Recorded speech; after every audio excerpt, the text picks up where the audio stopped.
I wasn't good enough to paint this hill giant. Well, at least I didn't think I was. Especially the skin. Washes made it look dirty, and flat flesh colors looked lifeless. And for a long time, I didn't even know why. So instead of jumping into painting this model right away, I spent a few months fixing mistakes I didn't even know I was making. The question is, did it actually work? In this video, you will see how I got unstuck and my full painting process from prep to final result. And there are links to everything I used in the description below.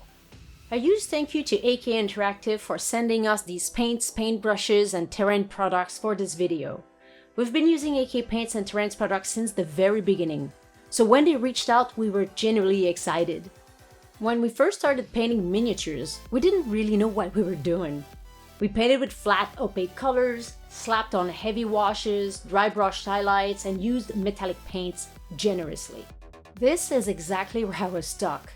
And then I watched a video from Squidmar Miniatures about why your painting skills might not be improving. One of the points hit me hard. You're not mastering the basics. And as uncomfortable as it was to admit, it was true. I wasn't stuck because I lacked talent. I was stuck because I skipped the boring parts. And that realization changed everything. I watched tutorials. I heard tons of buzzwords: layering, glazing, color theory, light placement.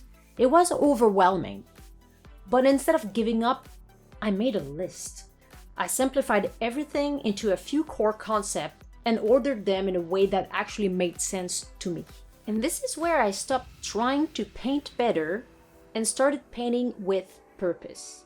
Each practice mini focused on just one thing, one skill.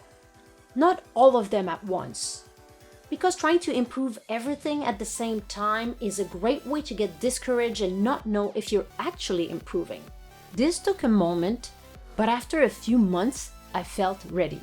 It was finally time to tackle the giant.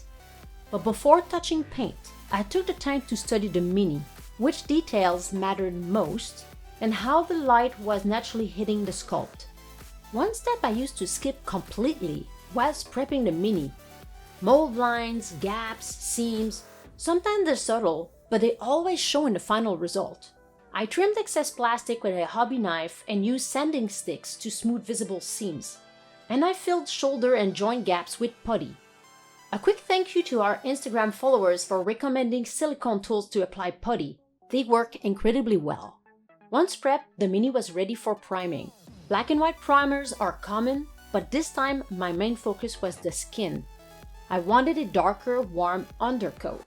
So instead of black or white, I primed the entire model using AK Rust Base Coat Spray. This wasn't about being fancy, it was about giving myself a deep, warm foundation to build the skin tones on top of it. While doing a co-live on TikTok, I was introduced to the zenithal dry brushing technique. Instead of using a white spray primer for highlights, I decided to try it here.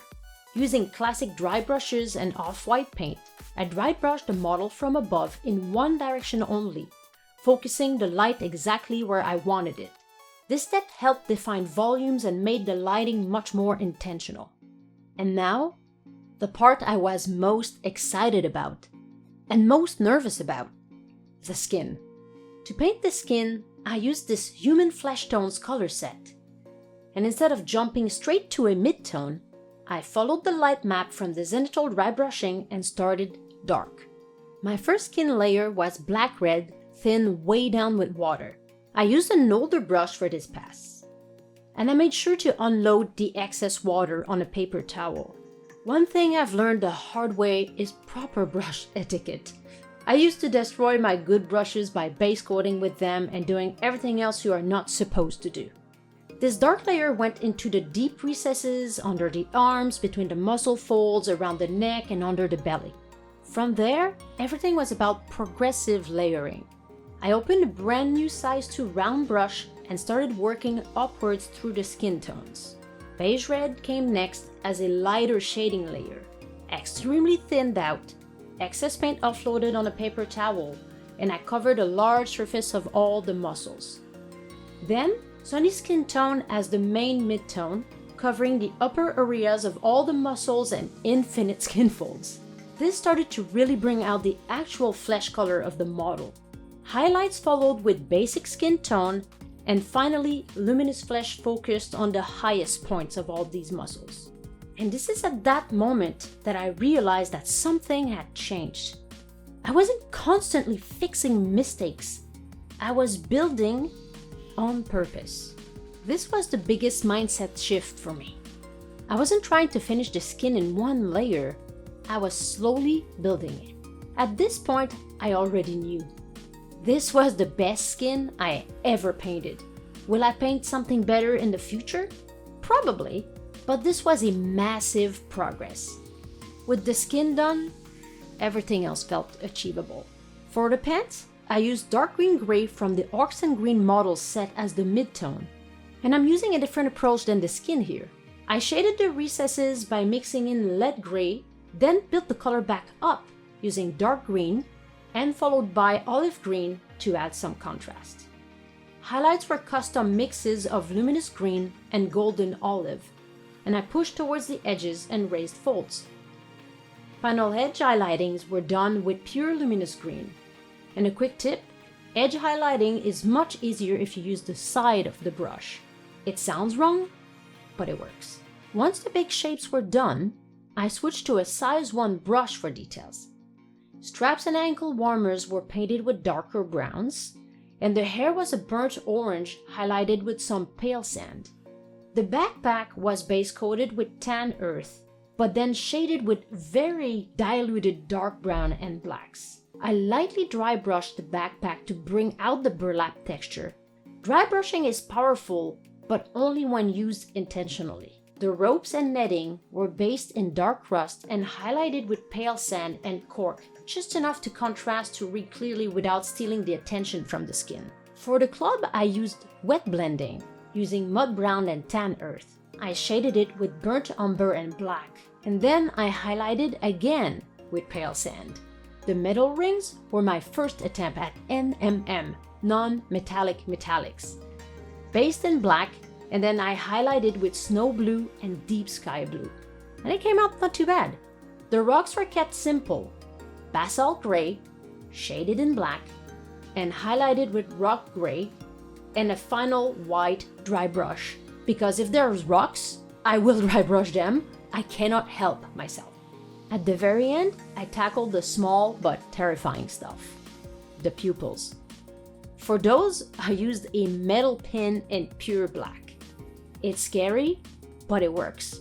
And instantly, it brings the face to life. For a long time, I avoided painting faces entirely because one mistake can ruin everything. To finish the piece though, I built the base using AK Muddy Ground. I dusted the entire base with desert sand and filled a recess with the puddles effects, which looks pretty cool. And I finished with a couple of grass stuffs secured with white glue. Nothing too fancy, just enough to support the story. This wasn't just painting a hill giant for me. It was a proof that slowing down, mastering the basics, and trusting the process actually works. There's always more to learn, but this process helped me fast-track my improvement and paint something better than anything I'd done before. If you take one thing from this video, let it be this. Progress doesn't come from painting a high quantity of minis badly.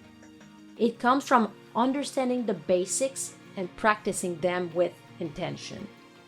And again, a huge thank you to AK Interactive for sending us these materials. If you want to see the full improvement journey that led to this giant, there's a link to the playlist below. And if you're struggling with skin, layering, or just feel stuck, I hope this shows that progress is possible. And thank you for watching.